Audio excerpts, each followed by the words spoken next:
আমরা আজকে এই মুহূর্তে নীলবারাপুরে শোকের চাদর অফিসে গিয়েছিলাম যে এই শশধর দাদের আমন্ত্রণে, যে সেখানে আহ্বানে, যে উনি বেশ কিছুদিন ধরে 4 মাস ধরে উনি শয্যাশায়ী।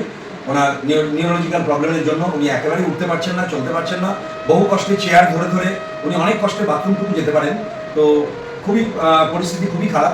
উনি আমাদের কাছে অ্যাপিল করেছিলেন একটা ক্র্যাচের জন্য, কিন্তু আমরা গিয়ে দেখলাম যে ক্র্যাচটা কিনে নিয়ে গেছিলাম, কিন্তু ক্র্যাচটা ওনার জন্য উপযোগী নয়। ওনার জন্য একটি দরকার ওয়াকার, আর ওনার এই যে মানে শোয়ার জন্য, উঠে বসার জন্য একটা ব্যাক রেস্টেরও দরকার।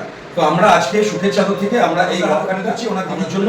আশা করি এই ওয়াকারটা পাওয়াতে উনি অনেকটাই ওনার সুবিধা হবে, কারণ চেয়ার, প্লাস্টিকের চেয়ার ধরে সেটা প্রচণ্ড রিস্কি এবং সেটা কনভিনিয়েন্টও নয়।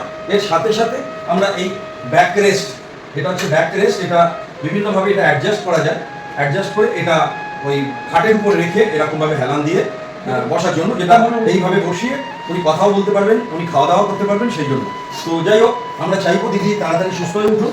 আর শশধরদা ওনারাও বিভিন্ন সমাজসেবামূলক কাজ করে থাকেন, ওনারা আমাদেরকে আহ্বান জানিয়েছিলেন, তার জন্য আমরা কৃতজ্ঞ। আর উনি আমাদের কাছে আরেকটা অ্যাপিল করেছিলেন যে রেশনের জন্য বা কিছু চিকিৎসা সহায়তা, সেটা আমরা অলরেডি কথাবার্তা বলছি। আমরা চেষ্টা করবো যে ওনাকে যদি মাসে মাসে চিকিৎসা সহায়তা, আমরা একটা আর্থিক সহায়তা আমরা দিতে পারি, সেটা আমরা খুব তাড়াতাড়ি ওনাকে জানাবো। আপনি কিছু বলবেন? ধন্যবাদ যাদাবরদা, সুখের চাদর। আমরা খুব আপ্লুত যে একটা সাধারণ মানুষ, যে মহিলা খুবই দুস্থ, তাকে আমরা কিছু উপকার করতে পারছি এবং সেই উপকারটা আমরা পাচ্ছি সুখের চাদর সংস্থার থেকে।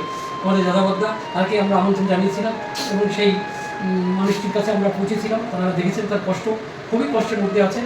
তিনি স্বামীহারা হয়ে গেছেন, ছেলে মেয়ে নেই, একটা প্রাইভেট স্কুলে চাকরি করতেন, সেই চাকরিটাও গেছে নেই।